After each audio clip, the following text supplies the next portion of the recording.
बांग्लादेश में एक बार फिर से मोहम्मद यूनुस की मुसीबतें बढ़ती नजर आ रही हैं। छात्रों के बाद अब रेलवे कर्मचारियों ने मुसीबत खड़ी कर दी है। बांग्लादेश की जो प्रॉब्लम्स हैं वो खत्म होने का नाम ले ही नहीं रही हैं, बिकॉज अब एक और बहुत ही बड़ा सेटबैक देखने को मिला है for Mohammad Yunus and his government. Because railway की स्ट्राइक चल रही है एंड पेंशन कुछ और बेनिफिट्स, इन चीजों के ऊपर कुछ स्ट्राइक है, काफी सारी उनकी डिमांड्स हैं।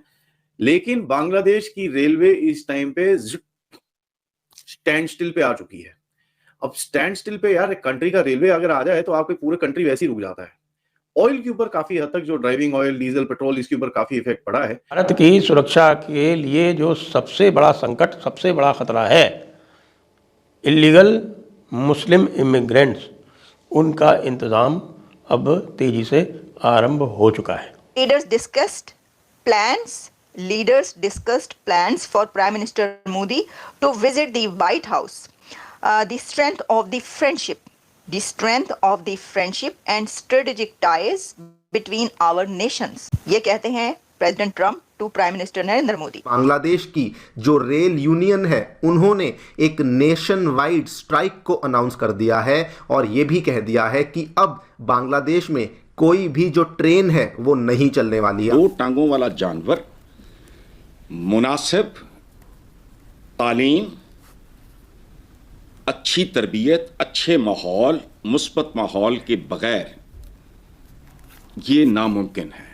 ट्रंप के इनॉग्रेशन में उस समय वहाँ डिटेल में बात हो गई थी कि क्या होना है, और उस समय यही कहा गया था भारत से कि भाई आप जो है वो हमारे आश्रय क्यों रहते हैं, हम आपसे कुछ नहीं करने वाले। ये बाइडेन एडमिनिस्ट्रेशन नहीं है जो यहाँ से आपको लेक्चर देगा या यहाँ से आपको कहेगा कि साहब आप गलत काम कर रहे हैं। छात्रों ने रात भर बवाल काटा सड़कों पर। उसके बाद अब रेलवे कर्मचारी। नमस्कार दोस्तों, जय हिंद। ढाका में बैठे यूनुस सरकार को एक और बड़ा झटका लगा है। जैसा कि आप जानते हैं, बांग्लादेश में कई महीनों से हिंसा जारी है। अब रेलवे कर्मचारियों ने भी यूनुस सरकार के लिए मुसीबत खड़ी कर दी है। बांग्लादेश में सारी ट्रेन सेवाएं ठप हो गई हैं, क्योंकि रेलवे कर्मचारियों ने अतिरिक्त काम के लिए लाभ की मांग करते हुए हड़ताल पर चले गए हैं, जिससे सैकड़ों हजारों लोग प्रभावित हुए हैं। रेलवे कर्मचारी ओवर टाइम सैलरी और पेंशन लाभ को लेकर लंबे समय से चल रहे विवाद के कारण स्ट्राइक पर चले गए हैं। ट्रेन यूनियन ने कहा है कि उन्होंने अधिकारियों को अपनी मांग पूरी करने के लिए सोमवार तक का समय दिया है। हड़ताल से लगभग 400 यात्री ट्रेन का संचालन प्रभावित हुआ है, जिसमें 100 से अधिक इंटरसिटी ट्रेन और 30 से अधिक मालगाड़ी शामिल है। वहीं दूसरी तरफ भारत ने इलीगल घुसपैठियों को निकालने का काम और तेज कर दिया है। अब ट्रम्प ने भी भारत को हरी झंडी दिखा दी है और कहा है कि हम भी इलीगल्स को निकाल रहे हैं और आप भी निकालें, हम आपके साथ हैं। यूनुस सरकार को चारों तरफ से लात पड़ने लगी है। आइए हम पूरी वीडियो देखते हैं। एक आदमी कितने झटके खा सकता है, लेकिन यूनुस जो है बांग्लादेश के, वो ऐसा रेजिलिएंट आदमी है कि झटके पे झटके अपने लोगों से अब झटके लगने शुरू हो गए हैं, फिर भी वो वहां पर ही खड़ा हुआ है। सबसे पहले मैं बताऊं कि ह्यूमन राइट्स वॉच की एक रिपोर्ट आई। ह्यूमन राइट्स वॉच की ये रिपोर्ट के अंदर भैया बांग्लादेश की ये पर्टिकुलर गवर्नमेंट की तो पैंटी उतार रखी है। और आप बोले आदि आप एक लेफ्टिस्ट ऑर्गेनाइजेशन की रिपोर्ट को कोट कर रहे हो। साहब यही तो इंटरेस्टिंग चीज है कि अगर लेफ्टिस्ट ऑर्गेनाइजेशन अपने ही टट्टू को लात मार रही है तो यहाँ पर तो बड़ा मजेदार कहानी बन जाती है। ये तो दूसरी रिपोर्ट ये आई कि भाई रेलवे की स्ट्राइक चल रही है एंड पेंशन कुछ और बेनिफिट्स, इन चीजों के ऊपर कुछ स्ट्राइक है, काफी सारी उनकी डिमांड्स हैं। लेकिन बांग्लादेश की रेलवे इस टाइम पे स्टैंड स्टिल पे आ चुकी है। अब स्टैंड स्टिल पे यार कंट्री का रेलवे अगर आ जाए तो आपके पूरे कंट्री वैसे ही रुक जाता है।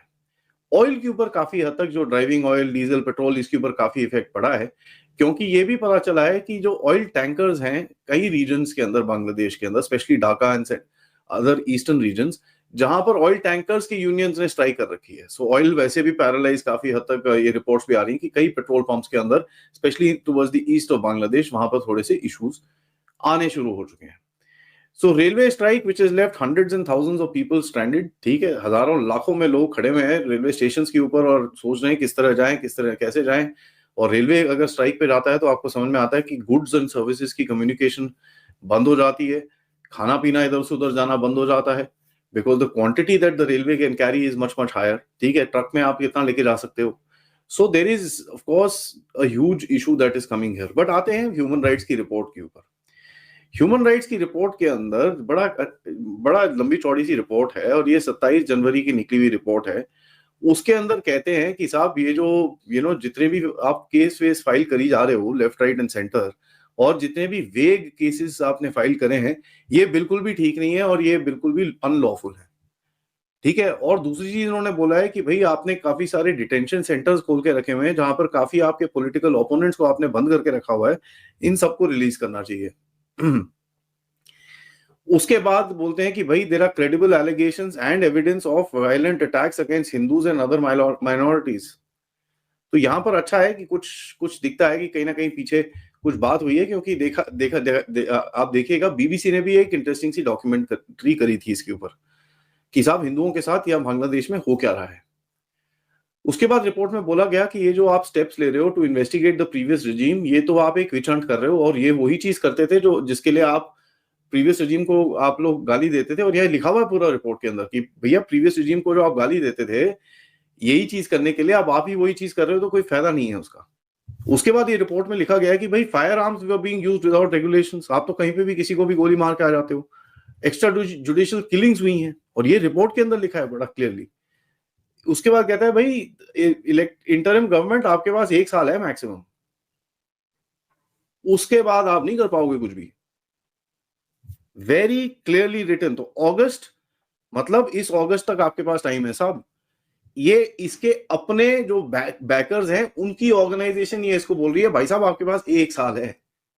In no simple words he is been told, बेटा 1 साल में कुछ कर सकता है तो कर ले वरना साइड हो जा। तो इंटरिमली आपको एक ऑफिशियल डेट ऑफ डिपार्चर दिख रहा है कि भाई अगस्त तक ये गायब हो जाएगा।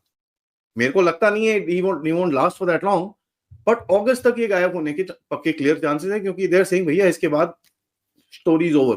कि अचानक बांग्लादेशी इन्फिल्ट्रेटर्स की हुलिया टाइट की जा रही है पूरे देश में। और जब मैं कह रहा हूँ पूरे देश में, तो आप ये जानिए कि केरल और तमिलनाडु और बंगाल जैसे राज्यों में भी उनकी हुलिया टाइट की जा रही है, जहाँ भी उनके काफ़ी अच्छे नेटवर्क्स बने हुए हैं। और ये बताया जा रहा है कि इस समय लगभग 12,000 से अधिक, लगभग 12,500 इन्फिल्ट्रेटर्स तो पकड़े जा चुके हैं अकेले असम में। और यहाँ जहाँ जयपुर में जहाँ मैं बैठा हुआ हूँ, यहाँ भी 500 को डिटेन कर लिया गया, 500 इन्फिल्ट्रेटर्स। अब अचानक ये क्या हो रहा है, जैसे आपने हमारे जो वार्तालाप होते हैं उसमें सुना होगा कि 3 लेयर का प्लान बनाया गया है। जी हाँ, डिटेक्शन, आइडेंटिफिकेशन, डिटेंशन और डिटेक्शन आइडेंटिफिकेशन एक हो गया, उसके बाद डिटेंशन और तीसरा डिपोर्टेशन। अब डिपोर्टेशन में अगर बांग्लादेश आनाकानी करेगा तो क्या होगा, इसके बारे में जब डॉक्टर जयशंकर जब गए थे ट्रंप के इनॉग्रेशन में, उस समय वहाँ डिटेल में बात हो गई थी कि क्या होना है। और उस समय यही कहा गया था भारत से कि भाई आप जो है वो हमारे आश्रय क्यों रहते हैं, हम आपसे कुछ नहीं कहने वाले। ये बाइडेन एडमिनिस्ट्रेशन नहीं है जो यहाँ से आपको लेक्चर देगा या यहाँ से आपको कहेगा कि साहब आप गलत काम कर रहे हैं। हम जब स्वयं इलीगल इमिग्रेशन पर इतना सख्त लहजा हम अपना रहे हैं, तो यदि आप इलीगल इमिग्रेंट्स को बाहर फेंकेंगे, हमें किसी भी प्रकार की कुछ भी कहने का ना तो कोई अवसर है और ना हम करना चाहेंगे, क्योंकि यदि हम करेंगे तो उससे जो हमारी पोजीशन है वो कॉम्प्रोमाइज़ होगी, ऐसा अमेरिका ने बताया।